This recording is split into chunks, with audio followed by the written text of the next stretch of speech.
basta ang expectation nila was they would be helped by these policemen after na nagtapon sila ng tear gas, only to find out na hindi tulong yung nangyayari kundi aresto.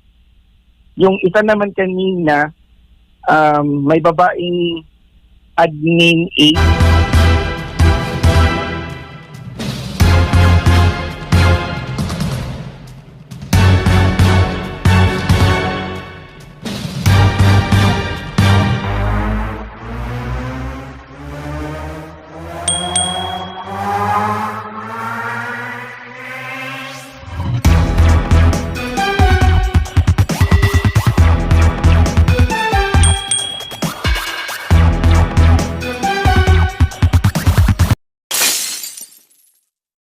Admin personnel sa JMC na med school.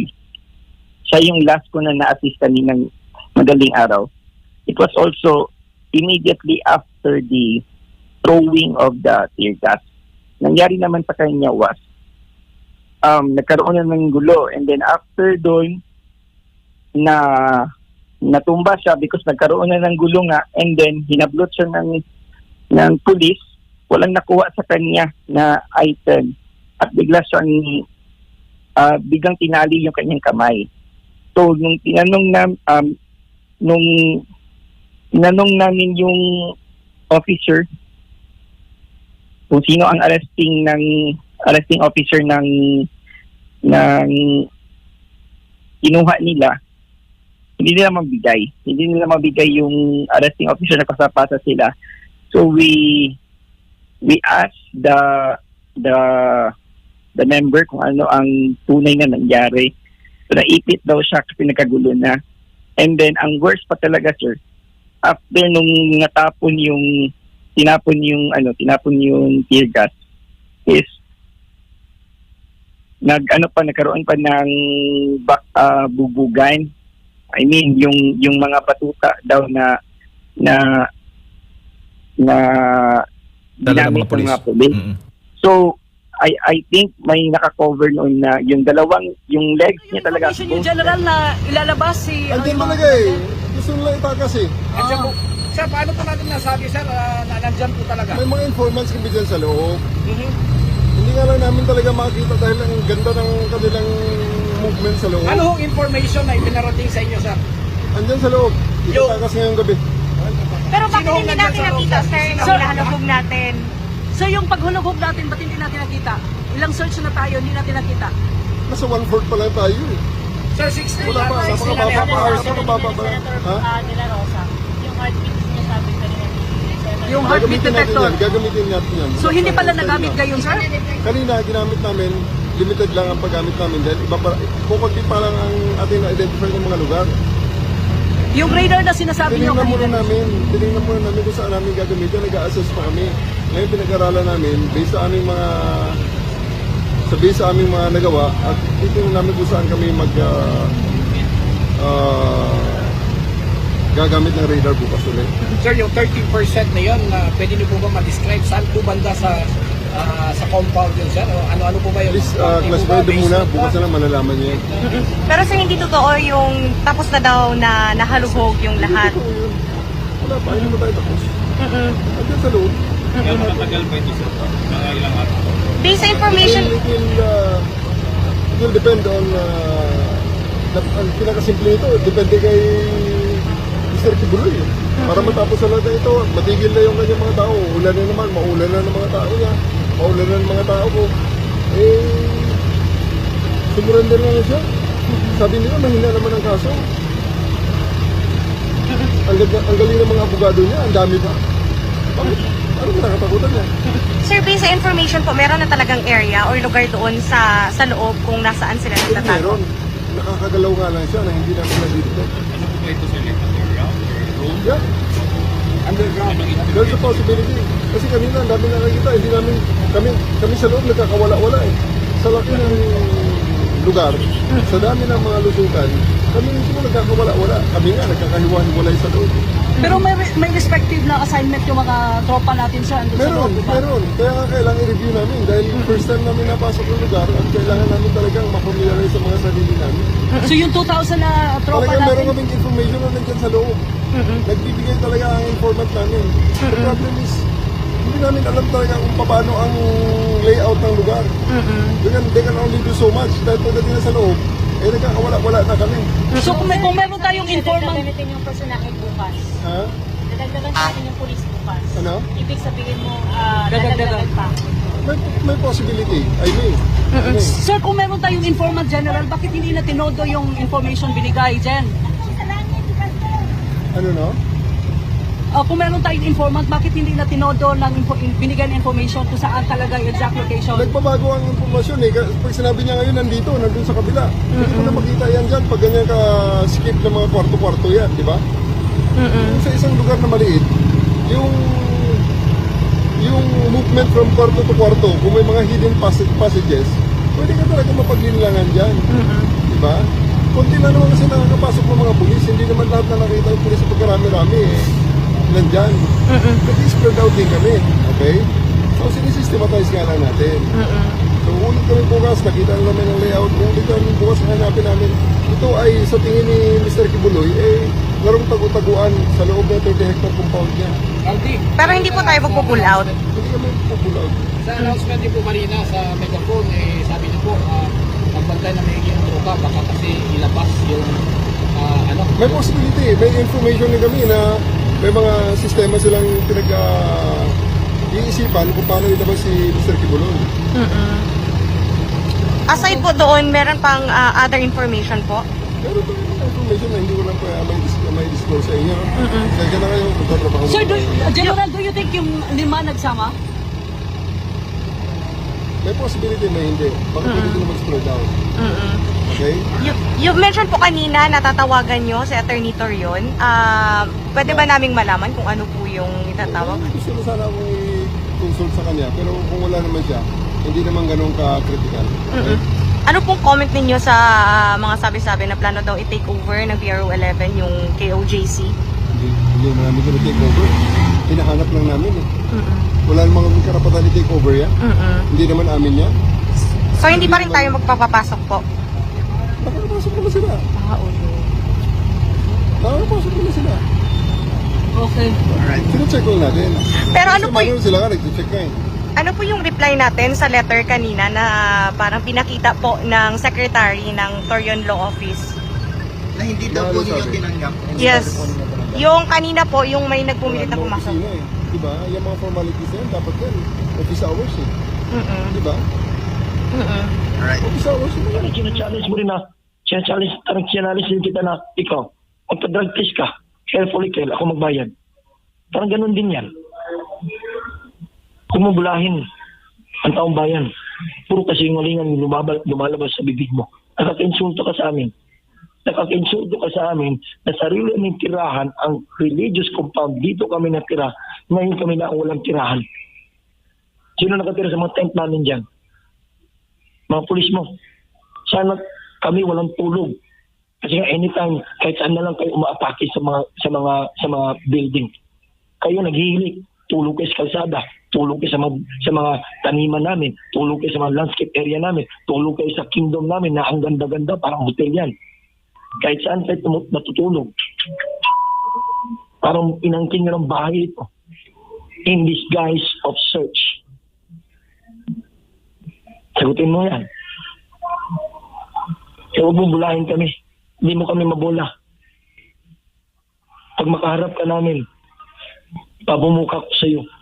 Ang nukluk ka na pagkasinungaling mo. Huwag mo kami idadaan sa drama-drama. Kaya kahit wala kami script, tatagtarin ka namin ng katotohanan. Kasi kami mismo ang naka-experience sa pang-abuso ang ginagawa ninyo.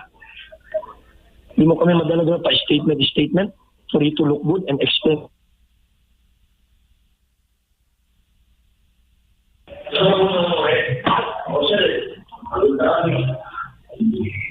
Alright. Dan, may Bakit hindi sumunod si Torre sa alituntunin na siya mismo nagsabi? Bakit pinasok niyo yung likod namin illegally? Giniba niyo yung bakod namin yun. Doon kayo pumasok. Doon kayo nagtirgas. Doon maraming commotion. Sa harap, sumunod kami kasi yun ang sabi mo, Torre, di ba? Oh. Tapos, number 4, sabi mo, pinakamataas na pasensya ipairal. Pumunta ka dito. Tingnan mo kung mataas ba na pasensya ang pinapairal. Bakit? Nabriefing mo ba yung mga tauhan mo? Bakit sila umiihi? Kahit saan. Dumudura kahit saan. Bakit sila naninigarilyo dito sa loob? Bakit sila ginigipit kami dito mga pagkain pinapapasok? Bakit pag may mga pasyente kami ng hospital, hindi pinapasok ambulansya? Sige nga. Pasensya ba yan? Daw may informant daw sila, pero magtatatlong araw na lang, wala pa. Kumbaga, ito po ba ay nakikita nyo na justification lang para magtagal pa sila dyan sa loob ng compound? Kasi nga, ang kinin nila, yung lugar natin dito, religious compound, kasi nga may nakaambang na, di ba? Kung sa Amerika, ikukonekta nila yung sa laundering na lahat ng ating properties ay galing sa money laundering. Simple as that. Kaya naghanap sila ng reason for them to stay here. Gagawa at gagawin ng eksena. Sasabi ko, bahay namin dito ang worship komunidad namin to. Kahit anong mangyari, hindi namin ito ibibigay. Kahit ilang libo pa kayo dito sa loob. Yung mga ginagawa namin, tahimik kami, sinagad niyo kami. Mababait kami dito. Naturuan kami ni pastor ng pagmamahal, pag-ibig. Pero grabe, kahit maliliit na mga bagay na para sa humanitarian reason hindi mo maibigay, ginigipit mo. Para kang barumbado. Parang walang kabutihan sa puso at sa mukha mo. You are displacing arrogance all the time. Kasi ikaw may kapangyarihan dito, labas-pasok sa compound namin. Hindi namin palalampasin yan. Itong ginagawa namin, diretso to hanggang sa presidente nila. Papabot namin to. Kakapal ang mga tao dito. Kumbaga, Partner Carlo, itong nangyayari ngayon sa KOJC, sumasalamin ito sa the way, ang pamamahala, hindi lang nitong si Torre hanggang sa mas mataas pa niya na mga opisyal. Nakababahala ito kung ganito ang mag-handle at magtatagal na mamamahala sa buong bansa. Very obvious. Anong pinapakita niyan, mga galamay niya, diretso yan konektado sa ulo nila. Kung bangag yung ulo mo, hindi alam ang gagawin. The same. Sa mga galamay. Huwag Torre. It only represents and shows what kind of the president you have. Hindi mo kontrolado yan. BBM. Kawabalos, hindi mo alam yan. Hindi mo kontrolado yan. O hanggang party-party lang tayo, enjoy. And you don't know what is really happening on the ground. Hindi mo kontrol mga tauhan mo. Ito mga pangabuso nila, nakinig ba kayo sa amin? Itong mga panggigipit nila, nakinig ba kayo sa amin? Itong pagmamalabis na panggigipit, pang-abuso ng kapangyarihan laban sa amin. Kita niyo ba yan? Kaya lahat ng ginagawa mo sa mga tao mo dito sa baba, konektado yan. Ulo ang punteriya namin ngayon. Ginalaw niyo yung ulo namin, ulo sa ulo ito. Ang amin dito, tatayuan namin kasi alam namin nasa katotohanan kami. Kung nasa katotohanan ka, hindi ka takot mamatay.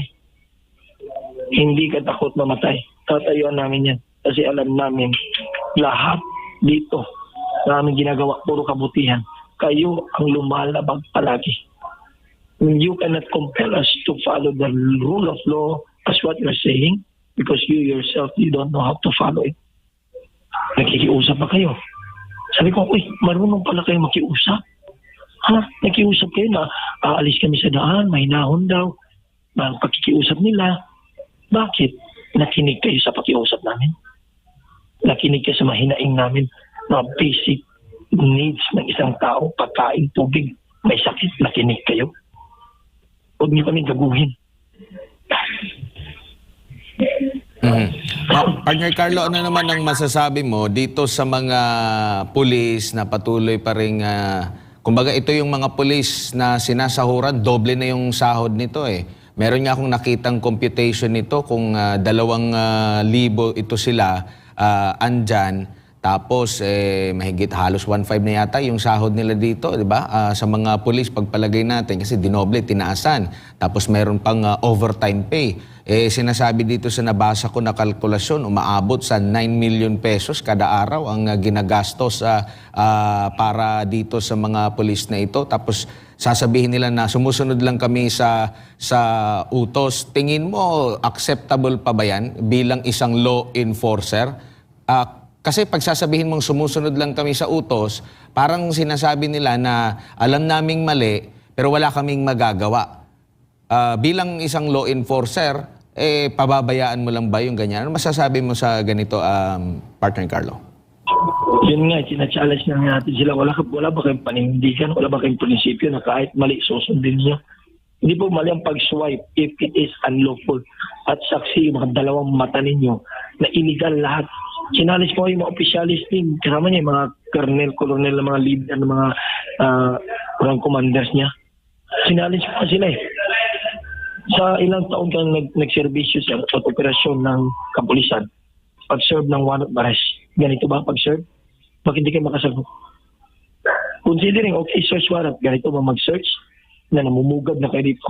You storm our place with all of your personnel and all resources. Sa mga file and rank na pulisan, nakakaawa yung mamukha. Kawa-kawa na sa mga gusto na umuwi. At iba naman kayo, hindi kayo makapanindigan. Walang mga prinsipyo. Kahit illegal ang utos, susundin nyo. Sina-challenge kayo sila. Sina-challenge natin. Saan yung sinumpaan ninyo? Na dapat kayo, ang mga laga, magprotektar, magbigay ng proteksyon sa mga ordinaryong mamamayan. Sa taong bayan kami. Taong bayan kami. Mga citizen kami ng bansang ito. Bakit hindi nyo kami pinoteksyonan? Bakit instead na proteksyonan kami, inabuso nyo kami? Bakit ganyan? In the disguise, in the name of sumusunod lang sa utos. Kahit mabangag ang nag-utos. Kahit daw wala na sa katinuan ang nag-utos. Kayo mismo, lumalabag na nga yung kalooban nyo, di ba? Napipilitan na lang kayo sumunod. Yun ang challenge ko. Kailan pa kayo tatayo? Kailan pa kayo, you have to choose the right or the good side of history pag matapos ito. And nakikita ko rin na, Partner Carlo, simpleng ordinansa nga dyan sa Davao City. Kahit na wag na nating isama na kabilang sa rules natin yung dyan sa KOJC na hindi manigarilyo, doon na lang sa ordinansa. Hindi nga nila mahuli-huli, nakatabi lang nila. Na pulis na naninigarilyo dyan. Paano pa kaya itong so kumbaga di ko lang alam kung ano yung pagsusumpa nito. Aware ba sila doon sa kanilang sinumpaang tungkulin? Hindi na yata siguro sila law enforcer law breaker na sila at hindi na to serve and to protect. Dapat protektahan tayo mula sa kanila. Yun ang totoo. Ang nagpapatupad ng batas, sila mismo ang sumusukoy sa batas. Kaya dito, wala ng batas. Wala ng batas nangyayari dito sa loob. Wala na sila nakikita ng batas tapos you compel us to obey the law. Wala kang batas na nalalaman. Lahat gagawin niyo. Lahat at all cost, lahat. At may rason yan. Nakuha na siguro nila ang reward money na 2 million na. Napipresyo na kayo. Kaya lahat kahit illegal, ginagawa ninyo. Kahit illegal, kahit mga abuso, okay lang. Kahit marami nasaktan, marami ang hinaras ninyo, okay lang. Basta makuha ang gusto ninyo. So, yun pala ang gusto ninyo, okay. Papakain namin ang gusto ninyo. Ibibigay talaga namin yan sa inyo ang gusto ninyo na pangaras at kabardagulan at basagan. Bibigyan namin yan sa inyo. Paggabi, mapayapa kami. Mapayapa hanggang madaling araw. Ginulo na naman ninyo. At sasabihin ninyo na nag-resist kami. Hindi ko talaga matanggap yan. Kami pa daw naging violent. Yun lang challenge ko. Bakit kayo nag-tear gas sa matanda at pinupok ang ulo? Yun lang. Anong kalaban-laban? Tinulak ka? Ikaw nagtirgas, tinulak ka? Anong laban ng matanda sa'yo na babae? Sige nga. Sinuntok ka? Lola na yun. Bakit may tirgas? Bakit mo panghapasin ng pamalo ang ulo niya? Sagutin mo yan. Brother Carlo, maraming salamat sa iyong oras at sa pagbibigay ngayon ng impormasyon. Patuloy kayo mag-ingat dyan sa KOJC. Yes, maraming salamat kapartner Atma, maraming salamat kapartner NJ at si kapartner Dan.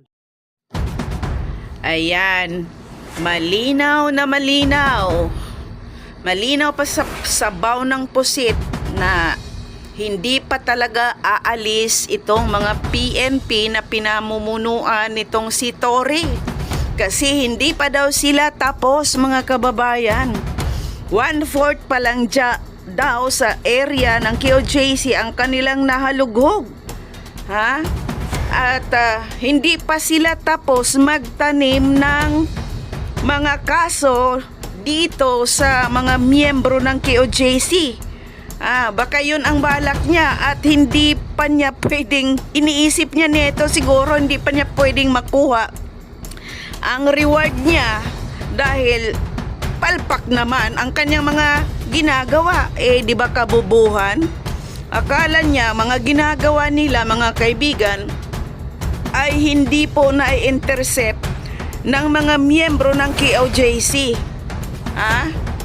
Ang kapal talaga ng mukha at hindi niya inaamin na merong pag-aaga o pagtangka na sila na aagawin itong KOJC. Malinaw na malinaw yan, mga kaibigan. Hindi pa sila tapos. At tila bagang gusto pa nilang merong building silang sisirain dyan sa loob ng compound ng KOJC. Anong klaseng tao ito? Anong klaseng police officer itong si Tory na ito? Siya ay sumusunod sa kanyang mga poon nitong si Bongbong Marcos at si Tambaloslos. Kasi nga, mga kaibigan, dahil sa reward. At alam natin, syempre, baka nangambisyon itong si Tory na siya ang papalit kay Marbil bilang PNP chief. Grabe, no, mga kaibigan, nakikita ninyo ang mga kaganapan. Sobra-sobra po ang ginawa nila. Pananakit, pambabastos, pambabalahura, tanim kaso sa mga miyembro ng KOJC. Hindi pa di umano nila nahalughog ang mga maliliit na kwarto na may mga lagusan. Kaya ayan, sige, halughugin nyo, Tory. Halughugin nyo sa abot ng inyong makakaya. Para may makita kayo mga daga. Mga daga nga, wala nga kayong makita dyan dahil napakalinis ng buong KOJC. Binaboy nyo lang. Binaboy nyo lang.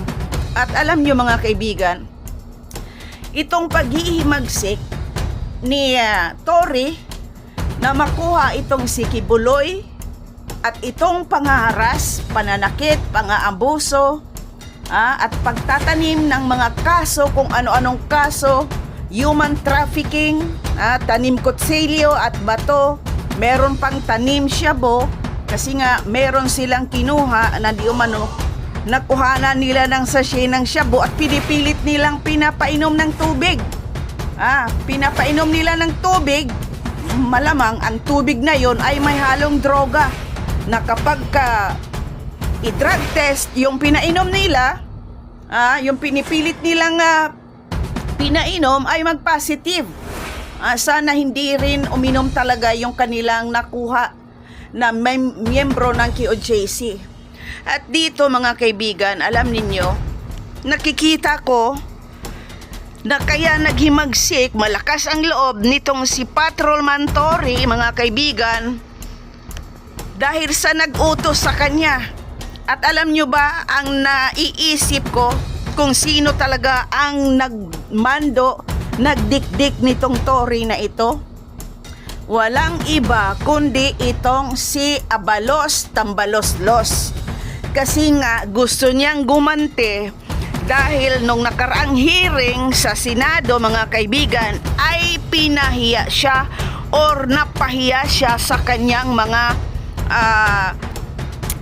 sinasabi na talagang nirebat ni Atty. Torion. Pinapahiya siya masyado at talagang hindi niya matanggap na talagang nag-walk out siya dahil sa kapalpakan niya at mga gawa-gawa niya at mga hindi niya alam or hindi niya inalam ang batas. At ayon mga kaibigan, nasaksihan natin na napahiya siya nitong si Atty. Torion. Kaya ito ngayon, talagang nanggigilaite itong si DILG Tambaloslos Abalos. Kaya gustong gumanti, kaya by hook or by crook kukunin nila si Kibuloy. O kaya ayan, saan ba si Kibuloy? Nakita nyo na ba? Ha? 1/4 pa lang ang nahalughog ninyo, pero 13 times na kayong nag-iikot pabalik-balik dyan sa loob ng QJC. At isa pa mga kaibigan, yung ginagawa nilang pagpuslit ng mga kahon-kahon na malamang mga armasyon or baka mga droga na nakikita natin sa video kagabi, ay baka yun ang itatanim nila. Baka naitanim na at bubulaga na lang sa atin kasi ang narinig natin na merong 30 minutes power interruption kagabi sa buong KOJC. Baka doon nila ibaon tapos sila din ang trace kinabukasan at bubulaga na lang sa atin. Ito logic lang dito sa ginagawa nila. Kung wala silang maitim na balak dito sa KOJC na ito, bakit yung ginagawa nilang pagpuslit sa mga kahon-kahon na pinagtutulungan dahil sa sobrang bigat, pinagtutulungan ng mga pulis na mabuhat paikot doon sa may likuran, na pwede naman sana silang dumaan sa gate. Di ba hawak na nila ang QJC? So bakit meron pa silang ginagawang palusot at doon pa mismo nila idinadaan sa likuran sa mga sinira nilang pader? So ito mga kaibigan, meron pong ibig sabihin na talagang meron pong balak itong mga PNP na ito na mga pulpul sinasahuran sa pera ng kaban ng bayan na ngayon sana sila ay poprotekta dito sa mga taga QJC, pero ngayon sila na po ang nangharas, nanakit, ng abuso, ng balahura dito mismo sa kongregasyon ng QJC. So, ayan mga kaibigan, malinaw na malinaw po ang logic na talagang gusto nilang angkinin itong mga ari-arian ng QJC. Malinaw pa sa sikat ng araw. At dito, kagabi, meron tayong nakitaan na mga foreigner na nakasabi nila FBI di umano mga kaibigan. So ready sila kapag na-sequester nila itong QJC compound mga kaibigan. Matik yan na ibibigay nila yan sa mga Amerikano. Pero wala naman si Kibuloy kasi si Pastor Kibuloy naman talaga ang tropeyo nitong mga ito si Pastor Apollo Kibuloy ang tropeyo nitong mga ito, lalo na itong si Bongbong Marcos na walang pakialam mga kaibigan, hindi lumabas, wala ka man lang marinig sa kanya, malamang bangag yun. Baka bumatak kasi long weekend nga, ika nga mga kaibigan, kaya ayun, nagsaya, baka sumuyop-suyop, suminghot-singhot, dumila-dila ng polboron at hanggang ngayon ay hindi nagigising. Ayun mga kaibigan, ready na nilang ibigay sa FBI or sa mga Amerikano itong QJC compound. Pero ang problema nila dahil hindi talaga nila makukuha si Pastor Kibuloy. Kasi ito naman ang kapalit. Ito ang ipapalit nila doon sa kondisyon, dahil alam natin mga kaibigan na dinikdik na itong si Marcos Jr. ng mga Amerikano dahil pawala na itong si Biden. Mag-i-eleksyon niya sa November, kaya baka hindi na nila mahabol, kasi ang pagkakaalam natin na gusto rin nilang i-sequester itong mga ari-arian ni Kibuloy dyan sa US.